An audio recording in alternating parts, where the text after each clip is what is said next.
So hey guys, welcome to Appalachia's Homestead. Welcome back to the channel. Good evening to you. Haven't had a chance to film today.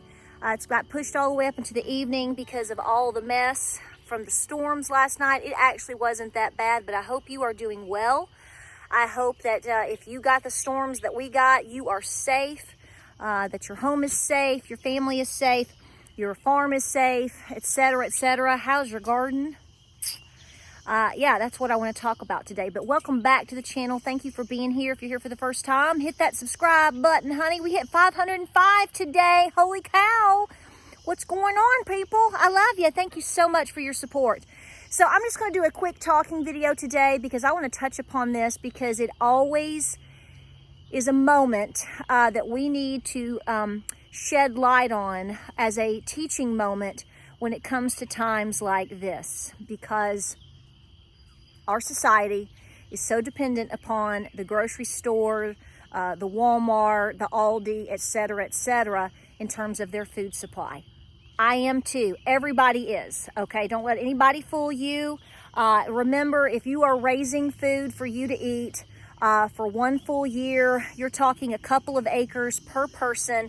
That means that is meaning if you are claiming to be pretty much fully self-reliant, you're going to need a lot of land and you're going to be planting a lot of things in the ground.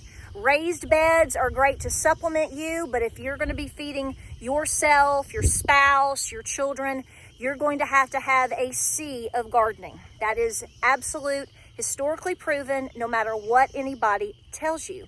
Meaning we are all dependent upon the stores, our neighbors, the farmer's market, whatever, to a certain extent.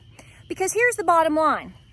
So last night, as you may or may not know, I know that, a lot of folks out in Nebraska and Oklahoma, Texas, a lot of folks out west coming towards Tennessee, moving towards the east over the last week have been hit with unbelievable storms, deadly tornadoes. We know this, right? Well, last night we got our fair share. I haven't seen that much lightning in a long time. We were very fortunate here in the southern part of the eastern side of the state that we did not get any hail. That's what I was bracing myself for. I don't have the majority of my gardens in yet. Not that I haven't been trying, but because of the weather that we have been having, it's been a little bit more difficult. This is not normal for East Tennessee in this time of year, no matter what anybody says. Yes, we do get off and on rain. We've had rainier summers in the past. I can remember 1989 was a big one. But, guys, had we gotten the hail that a lot of people did get, I probably would have lost my entire tomato garden. Now, that's not totally devastating to me because it's still early in the season. We're moving into Mother's Day weekend. A lot of folks now don't plant at all until Mother's Day or right after Mother's Day. That used to kind of be the rule for flowers, etc. And you would have already had your massive garden in. You would at least have maybe your corn in by then. But a lot of people wait. Hence, the weather is the main issue. But here's what I want you to think about. And here's why I'm mentioning about the grocery stores and people that want to understand how much food it takes for you to be fully self-reliant and sustainable.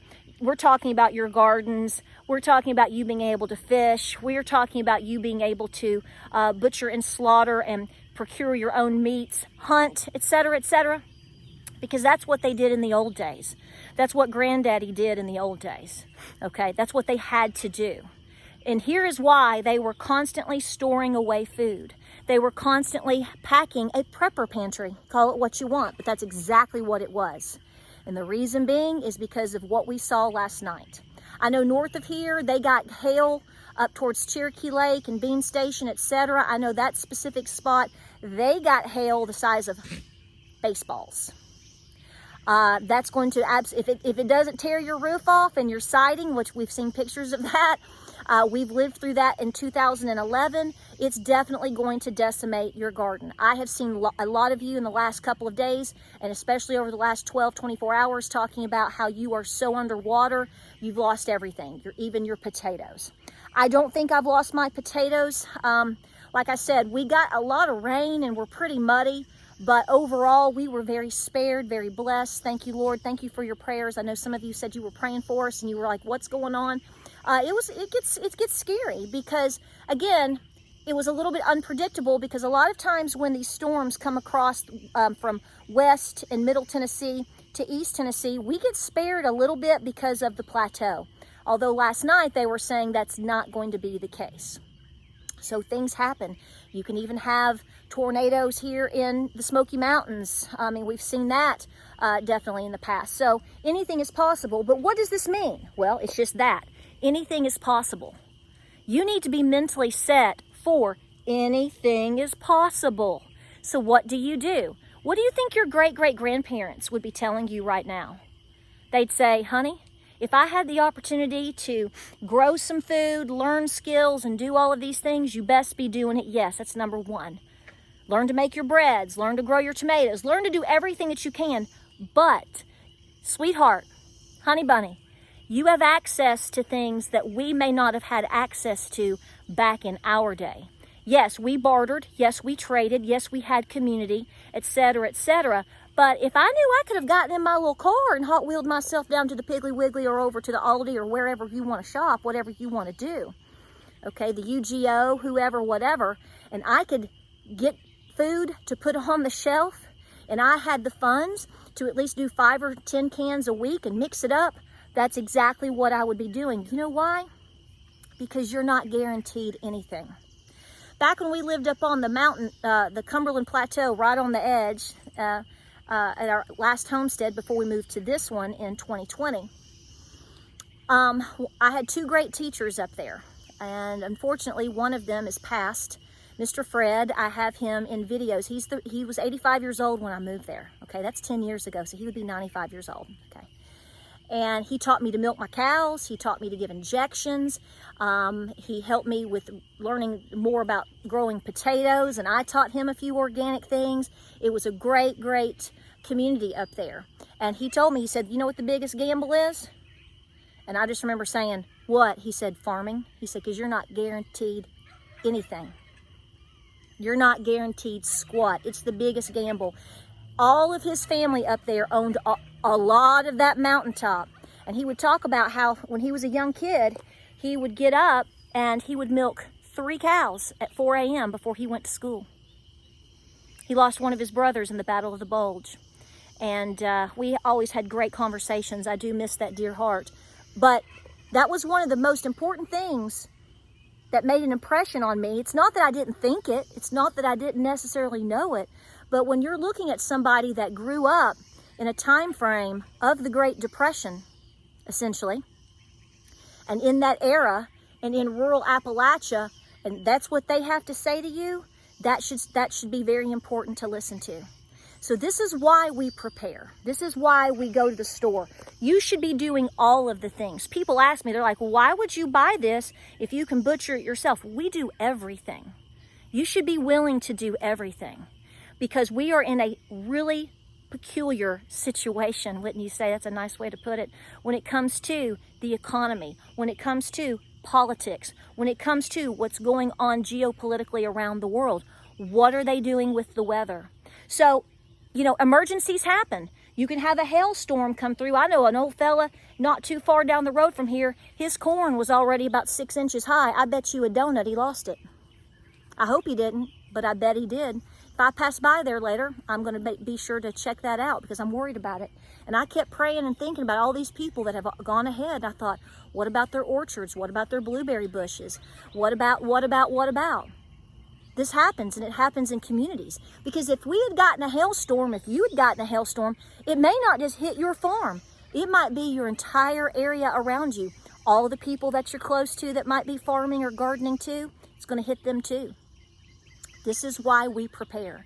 So when people ask you questions or say things to you, point out these scenarios. And when you come to a point where you're like, I'm not, think of these scenarios as well. Because I'm guaranteeing you a donut with sprinkles. Your great-great-grandmother right now would say, I'll tell you what, baby, you get out there and you do these things and you learn and you grow it because nothing beats it. And you seed save and you do everything possible. But you better have a backup on the shelf. This is why they worked year-round. This is why they did everything they could to save bumper crops. They knew, due to life experience, just like a lot of you are finding out, just like I always find out and remind myself time and time and time again, we are not guaranteed anything. How do you know this isn't going to be maybe you didn't get a hailstorm or a tornado, but how do you know this isn't going to be the wettest summer on record and everything just gets drowned out? Maybe, you're sitting there looking at, I'm like today, my tomatoes made it. They actually look really good, but I'm not guaranteed that by tomorrow. What if my potatoes don't come up? This is why we have items that we have personally canned still on the shelf. This is why we have items that I'm not too ashamed to say, go to the food line, go to the Piggly Wiggly, wherever. Get your 5 to 10 cans, whatever you can get, put it on the shelf. Because at the end, I think we all like to eat. And we like to be guaranteed that we can make it another day and feed our babies. So I hope you're well. I hope you're safe. If you've been affected by this, I hope that it's not too devastating. I hope that it's early enough in the season that you can regroup and you dry out and you can just replant. Luckily and hopefully, that's where we are. But then again, there's no guarantee. You might go and replant, and in a month, you don't see rain for another 2 months. This is the way that it works, and this is why we prepare. Like, subscribe, and share. Good to see you today. Hope you're well and safe.